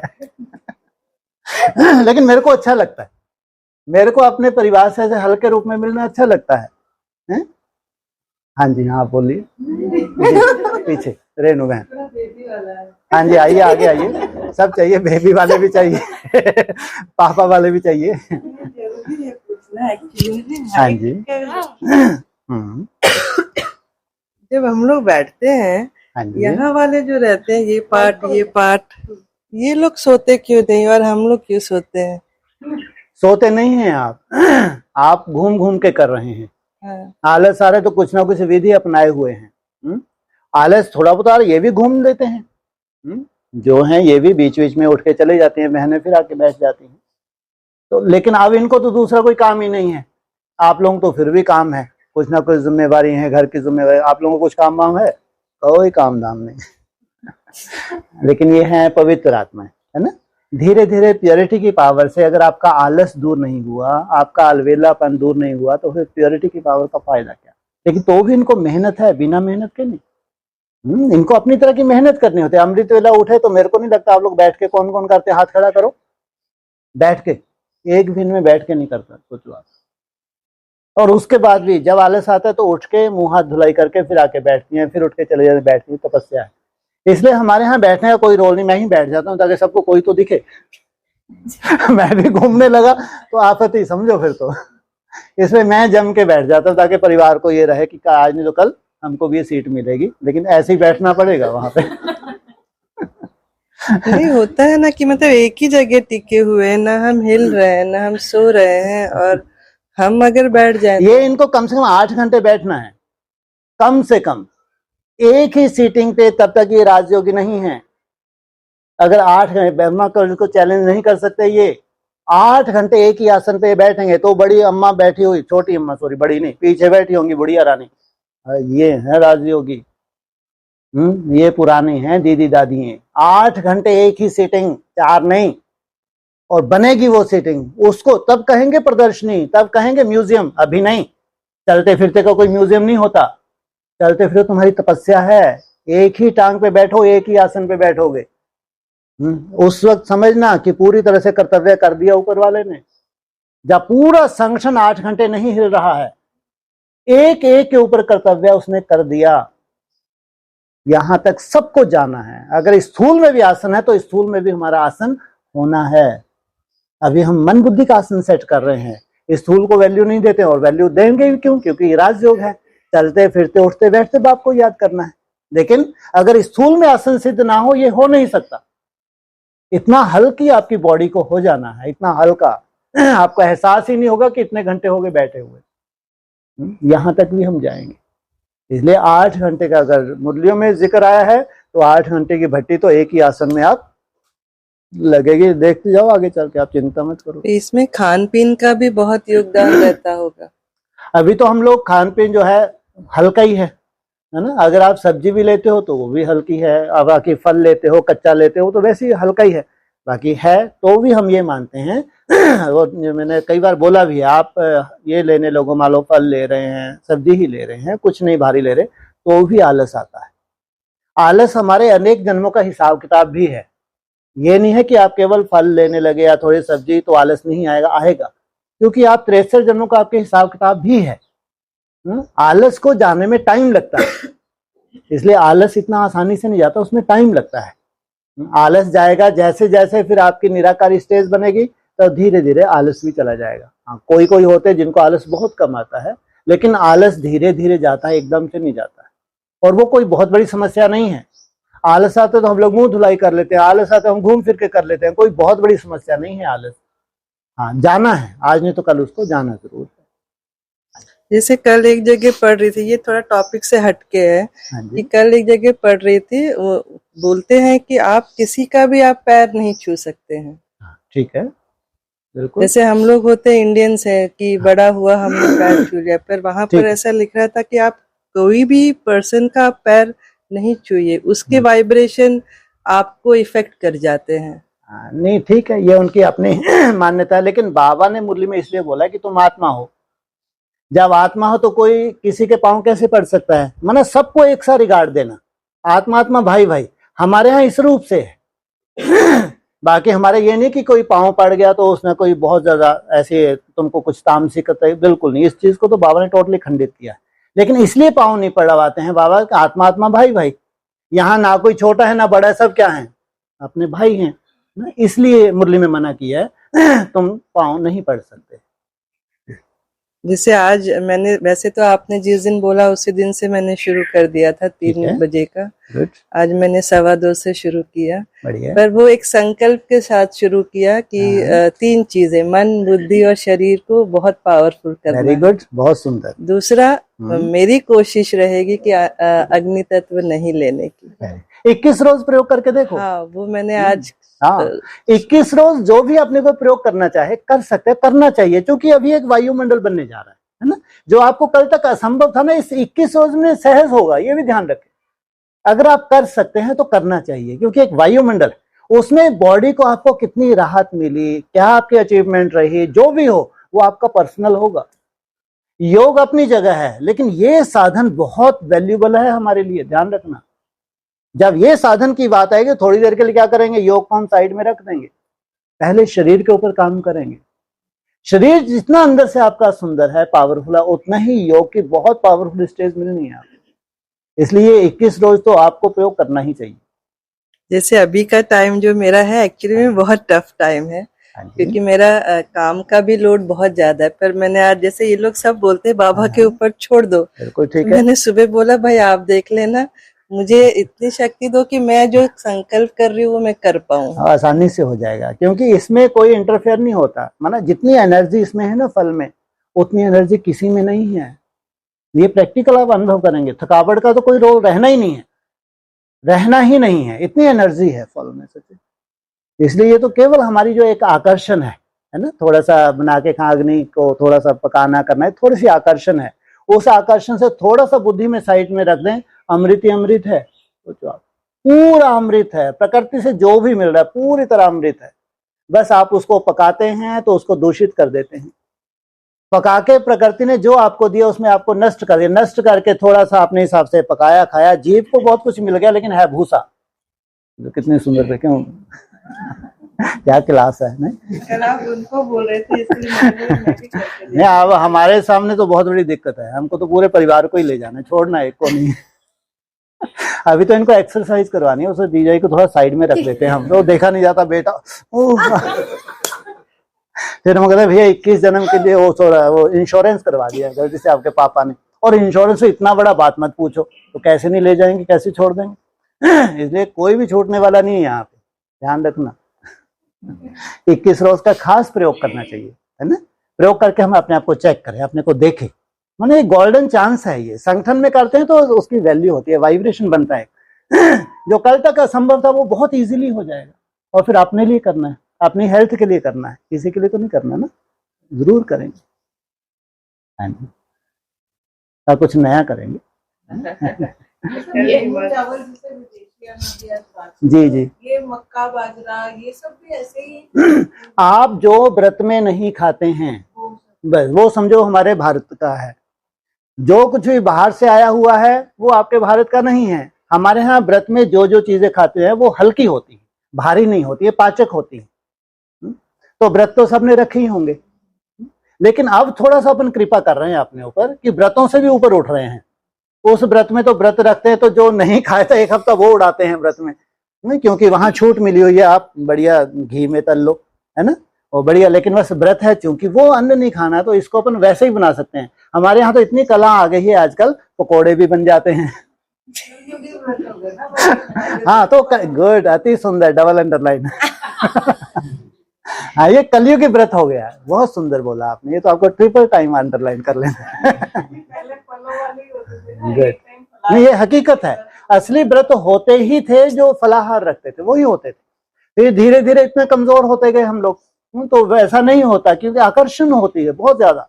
आपकी इच्छा नहीं, जो कहते हैं ना आकर्षण, आधी रोटी खा लूंगा तो काफी, जबकि आधी रोटी क्या दम है, लेकिन आपका नशा है वो आधी रोटी, वो नशा है। वो नहीं खाते तो आपको लगता है कितने फल खा ले, पेट ही नहीं भरा। अरे पेट तो भरा हुआ है, बस वो नशा तुमको थोड़ा सा चाहिए, चाहे तंबाकू का नशा थोड़ा ले लिया, हाँ अब तृप्ति आ गई। ये हालत है हमारी। इसलिए इच्छा और भूख, इसमें बहुत अंतर है। जो जो योगी इच्छा और भूख में अंतर निकालता जा रहा है वो सफलता मिलती जा रही है उसको। आगे चल के महसूस करेंगे कि बहुत कम रिक्वायरमेंट है और बॉडी पूरी तरह से फुल फिट है। बहुत कम, पूरी तरह से 100% फिट है आपकी बॉडी, थोड़ी सी डाइट में। सोचो, ये है असली रिसर्च। जो चाहिए ही चाहिए आत्मा को, बिना देखे हम रह सकते हैं, बिना सुने हम रह सकते हैं, बिना खाए रह सकते हैं। वहां से आपकी नस पकड़ रहा है बाप आके। जिसके बिना जीवन ही नहीं है वही आपसे धीरे धीरे छीना नहीं जा रहा, बदला जा रहा है। बदल रहे हैं, छीन नहीं रहे, क्योंकि वो प्रकृति से मिल रहा है, वो आप लिमिट में ही खाएंगे, लिमिट से ज्यादा नहीं खा पाएंगे। हाँ थोड़ा नमक डाल लो और खिला जाएगा, थोड़ा सा वो नींबू निचोड़ लो और खिला जाएगा, जबकि वो हकीकत नहीं है। इसलिए एज इट इज, जैसा मिला है वैसा ही वैसा हमको खाना, तो प्रकृति आपको सोचो कितना सुंदर सजाएगी अंदर से। तो ये तो एक प्रयोग है जो संगठित रूप में करेंगे। तो 21 ओर से सोचो कैसा वायुमंडल बनेगा हम लोगों का, बहुत बड़ा वायुमंडल बनना है। और इतना बड़ा माइक बन जाएगा ये वायुमंडल, क्या मालूम कितनों के कान फोड़ के रख दे।